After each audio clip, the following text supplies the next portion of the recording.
કે 17 વર્ષની કોળીની દીકરી કુએ પાણી ભરવા જાય છે અને અંગ્રેજ સરકાર કહેવાય આતો લઈ ગઈ છે અને દીકરીને ભાડી અને અંગ્રેજનું મન મોહણું અને કહેવાય હળી મૂકી એ દીકરીનું બાવડું પકડ્યું.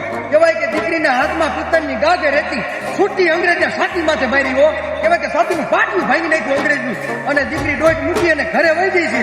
અને એના બાપુને એટલું કીધું, બાપુ અંગ્રેજ અધિકારીએ મારું બાવડું પકડ્યું, મારાથી જીવાય નહીં, મને ઝેરનો કટોરો દઈ દો, મારે મરી જવું છે. અને તેથી કહેવાય એ દીકરીનું હપ્પણ કહેવાય કે નાનુડા કોડી હારે કરેલું.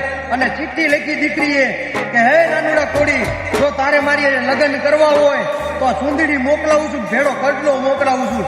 એ અંગ્રેજ અધિકારીને મારી અને ચૂંદડીના લોહીવારી કરી તો મને ઓઢાય તો કડલો પહેરી લેજે ભલા માણા. અને કહેવાય કે આટલી વાત સાંભળી નાનુડા કોડીનો કહેવાય કે આમ રૂવાટા ઉભા થઈ ગયા છે અને અંગ્રેજને તલવારે